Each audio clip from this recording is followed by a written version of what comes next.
Welcome back to another episode of 40 Facts About the 40K Universe. I am your host, Gersh1, and you are watching One Mind Syndicate. Today we continue talking about alien species of the Warhammer 40K Universe as we talk about the Kinebrach.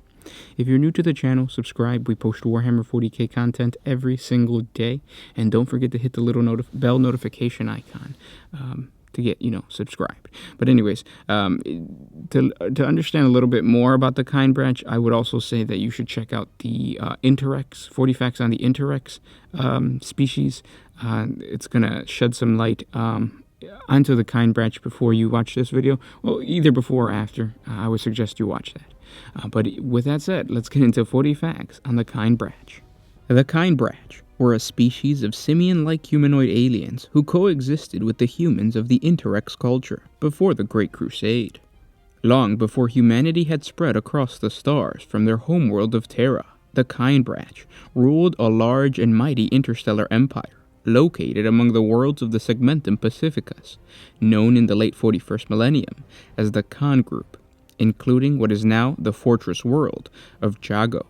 However, by the time the humans of the Interrex made first contact with them, the Kinebrach Empire was old and decaying. The Kinebrach, rather than go to war against a more vibrant and powerful species, decided to ally themselves with humanity instead. Thus the Kinebrach were taken under the wing of the Interrex, with certain limitations placed upon them. The foremost of these was that no Kinebrach was allowed to carry arms, except in times of war. Those Kinebrach who did join the Interrex military usually served as shock troops due to their physically powerful stocky build. Kinebrach technology at the time of the Interrex first contact with the Imperium of Man was very advanced.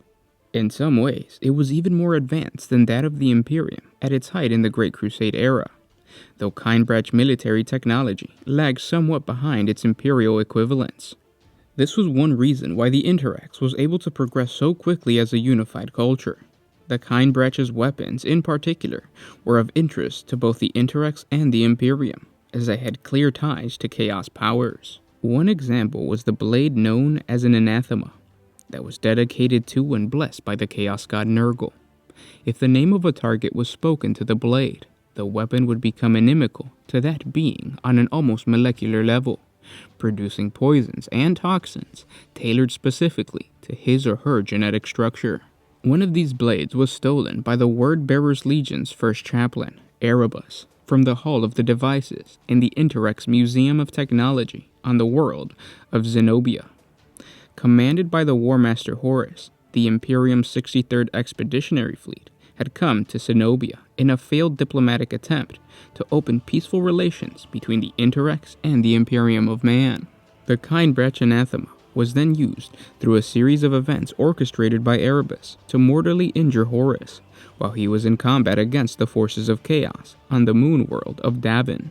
This mortal wound forced Horus's Astartes in the Luna Wolf's Legion to bring him to the Temple of the Serpent Lodge on Davin in a desperate attempt to save his life.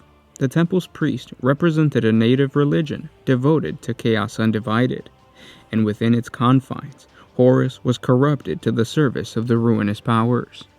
The Kinebrach species was rendered extinct at some time shortly after the end of the Horus heresy, in the early 31st millennium, according to Imperial xenoarchaeologists. And those were 40 facts on the Kinebrach xenospecies. I hope you guys enjoyed this video. For a very long time, I've always come across the image that you see on the screen. At first I thought they were Tau auxiliary units, but they might be the Kinebrach because they resemble what is depicted as like technologically advanced simian-like creatures. So those are just giant gorillas that have guns. So I'm pretty sure that is the representation of the Kinebrach. But yeah, comment down below. Perhaps this is from a completely different series. I'm not too sure. You can help me out and comment down in the description below. I hope you guys enjoyed this video. More videos on different species of the Warhammer 40K universe to come. It seems that you guys really enjoy those. If you guys have any other suggestions for topics of Warhammer 40K, just comment down below. And again, thank you guys so much for supporting the channel and watching. This was Gersh1 with One Mind Syndicate signing out.